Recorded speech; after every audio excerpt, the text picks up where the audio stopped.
ತಮ್ಮೆಲ್ಲರಿಗೂ ಪ್ರೀತಿಯ ವಂದನೆಗಳು. ಈ ವರ್ಷವೂ ಕ್ರಿಸ್ತನ ಶಿಲುಬೆಯ ಧ್ಯಾನವನ್ನು ಮಾಡುವುದಕ್ಕೆ ದೇವರು ನಮಗೆ ಅವಕಾಶವನ್ನು ಕೊಟ್ಟಿದ್ದಾನೆ. ಅದಕ್ಕಾಗಿ ನಾವು ದೇವರಿಗೆ ಸ್ತೋತ್ರವನ್ನು ಸಲ್ಲಿಸುವ. ಕ್ರಿಸ್ತನ ಶಿಲುಬೆಯ ಧ್ಯಾನದ ಸುತ್ತಲೂ ರಿಪೆಂಟೆನ್ಸ್, ರಿಕನ್ಸಿಲಿಯೇಷನ್ ಎನ್ನುವಂಥ ಪದಗಳು ಅದರ ಸುತ್ತಲೂ ಹೆಣೆದಿದೆ. ಮಾನಸಾಂತರಕ್ಕಾಗಿ ಕರೆ ಇದೆ, ಪಶ್ಚಾತ್ತಾಪಕ್ಕಾಗಿ ಕರೆ ಇದೆ. ಪಶ್ಚಾತ್ತಾಪಕ್ಕೆ ಕರೆ ಕೊಡುವಂಥವನು ಯಾರು? ಆತನು ಎಲ್ಲಿದ್ದಾನೆ? ಶಿಲುಬೆಯ ಕಡೆಗೆ ಒಂದಿಷ್ಟು ನಮ್ಮ ಗಮನವನ್ನು ಹರಿಸುವ. ಶಿಲುಬೆಯಲ್ಲಿ ಯೇಸು ತೂಗಾಡುತ್ತಿದ್ದಾನೆ. ರಕ್ತ ಸುರಿಯುತ್ತಿದೆ, ಹೆಪ್ಪುಗಟ್ಟಿದ ರಕ್ತ ಇದೆ, ಬಾಸುಂಡೆಗಳು, ವೇದನೆಗಳು, ಜನರು ಮುಖವನ್ನು ಓರೆ ಮಾಡಿಕೊಂಡು ಹೋಗುವ ಧಿಕ್ಕಾರಕ್ಕೆ ಒಳಗಾದ ಸ್ಥಿತಿ,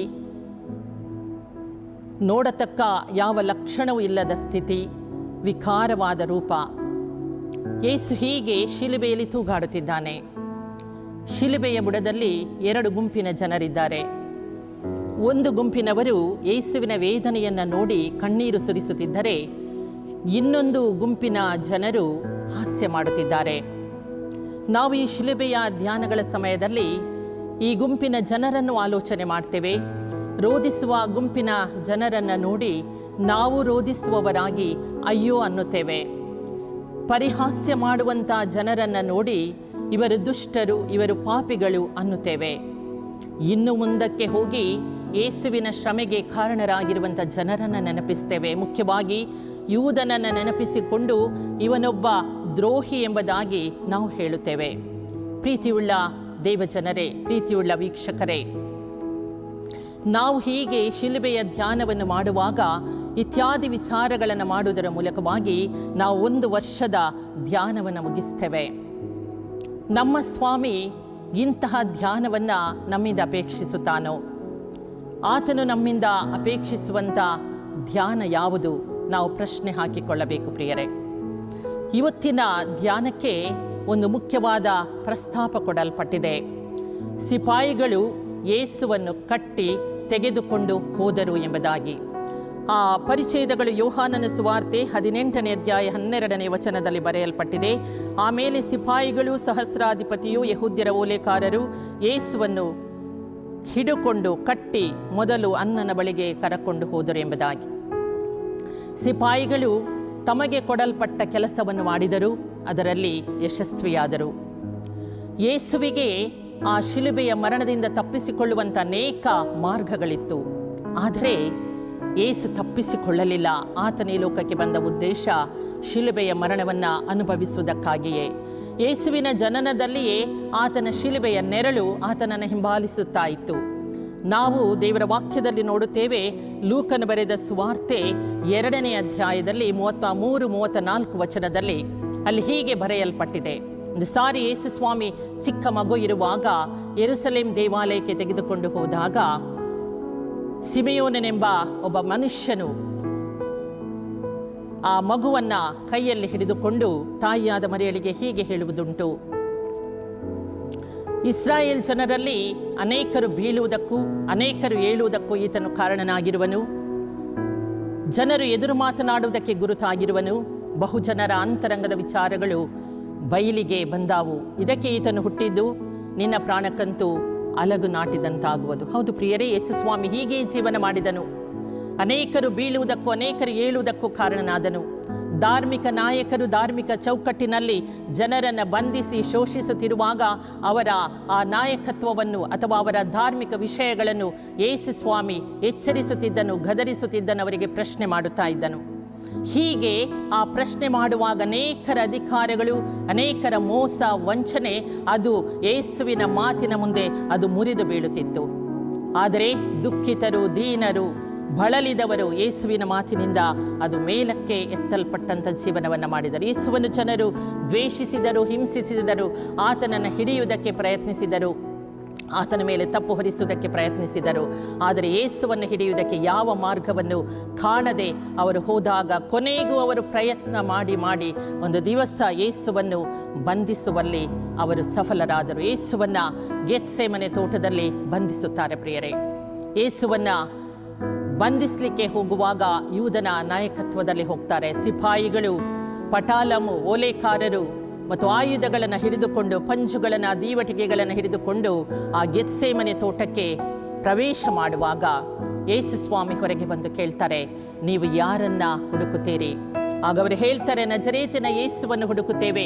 ಆಗ ಸ್ವಾಮಿ ಹೇಳುವಂತಾದು, ನಾನೇ ಐ ಆಮ್ ಎಂಬುದಾಗಿ ಹೇಳ್ತಾನೆ. ಪ್ರಿಯರೇ, ನಾವು ವಿಮೋಚನಾ ಕಾಂಡ ಆ ಪುಸ್ತಕವನ್ನು, ವಿಮೋಚನಾ ಕಾಂಡ ಗ್ರಂಥವನ್ನು ನಾವು ಆಲೋಚನೆ ಮಾಡುವಾಗ ಅಲ್ಲಿ 3ನೇ ಅಧ್ಯಾಯ 14ನೇ ವಚನ ಹೀಗೆ ಹೇಳ್ತದೆ, ಮೋಶೆ ದೇವರಿಗೊಂದು ಮಾತು ಕೇಳ್ತಾನೆ, ನಿನ್ನ ಹೆಸರೇನು? ಆಗ ದೇವರು ಮೋಶೆಗೆ ಹೇಳುವಂಥದ್ದು, ನಾನು ಇರುವಾತನೇ ಆಗಿದ್ದೇನೆ.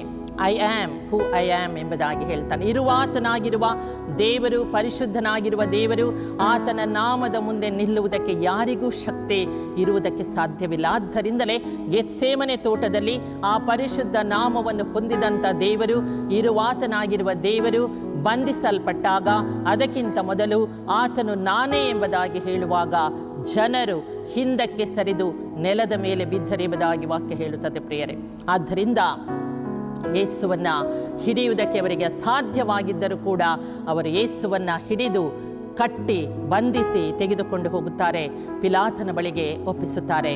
ಪಿಲಾತನು ಯೇಸುವನ್ನ ವಿಚಾರಣೆ ಮಾಡ್ತಾನೆ. ಪಿಲಾತನಿಗೆ ಯೇಸು ನಿರಪರಾಧಿ ಎಂದು ಗೊತ್ತಿದ್ದರೂ ಕೂಡ ತನ್ನ ಅಧಿಕಾರದ ಹಿಡಿತವನ್ನು ಕಳಕೊಳ್ಳುತ್ತಾನೆ.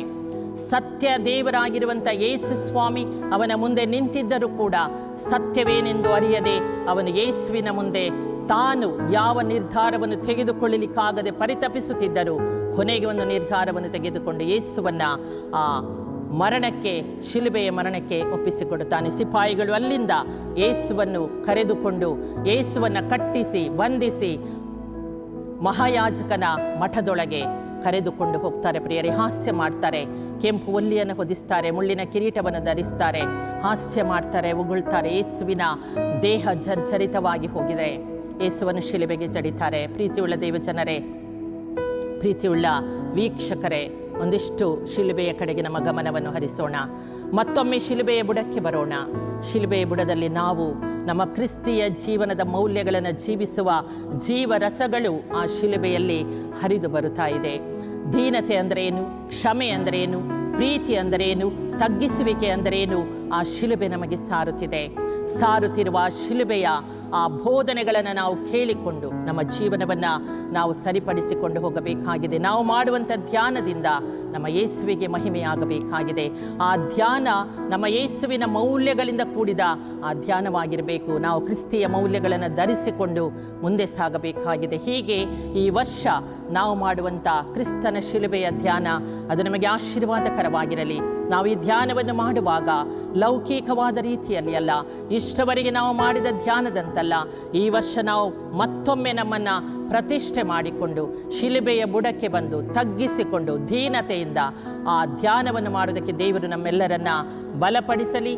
ದೇವರು ನಮ್ಮೆಲ್ಲರನ್ನ ಉಪಯೋಗಿಸಲಿ. ದೇವರ ಈ ವಾಕ್ಯವನ್ನು ಆಶೀರ್ವದಿಸಲಿ. ಆಮೇನ್. ಪ್ರಾರ್ಥನೆ ಮಾಡೋಣ. ಪ್ರೀತಿಯುಳ್ಳ ದೇವರೇ, ಶಿಲುಬೆಯ ಧ್ಯಾನವನ್ನು ಮಾಡುವುದಕ್ಕೆ ನೀನು ನಮ್ಮೆಲ್ಲರನ್ನ ನಡೆಸಿದ್ದಕ್ಕಾಗಿ ಸ್ತೋತ್ರ. ವಾಕ್ಯವನ್ನು ಕೇಳಿದೆವು, ನಮ್ಮನ್ನು ಮತ್ತೊಮ್ಮೆ ಪರೀಕ್ಷಿಸಿಕೊಳ್ಳಲು ನಮಗೆ ಕಲಿಸು. ಶಿಲುಬೆಯ ಬುಡದಲ್ಲಿ ಬಂದು ಅಲ್ಲಿ ಸುರಿಯುತ್ತಿರುವ ಆ ನಿನ್ನ ರಕ್ತದ ವೇದನೆಯನ್ನು ನಾವು ಗ್ರಹಿಸಿಕೊಂಡು ಅಲ್ಲಿ ಹೊರಡುವ ಜೀವನದ ಮೌಲ್ಯಗಳನ್ನು ಗ್ರಹಿಸಿಕೊಂಡು ನಮ್ಮ ಜೀವನವನ್ನು ಸರಿಪಡಿಸಿಕೊಂಡು ಹೋಗುವುದಕ್ಕೆ ನಮಗೆ ಸಹಾಯ ಮಾಡು. ಯೇಸುವೆ, ನಮ್ಮೆಲ್ಲರನ್ನ ನಿನ್ನ ಕೈಗಳಿಗೆ ಒಪ್ಪಿಸಿಕೊಡುತ್ತಿದ್ದೇವೆ. ನಿನ್ನ ಘನವುಳ್ಳ ನಾಮಕ್ಕೆ ನಿರಂತರಕ್ಕೂ ಸ್ತೋತ್ರವಿರಲಿ. ಆಮೇನ್. ಪ್ರೀತಿಯ ವೀಕ್ಷಕರೇ, ದೇವರು ನಿಮ್ಮೆಲ್ಲರನ್ನ ಆಶೀರ್ವಾದ ಮಾಡಲಿ. ವಂದನೆಗಳು.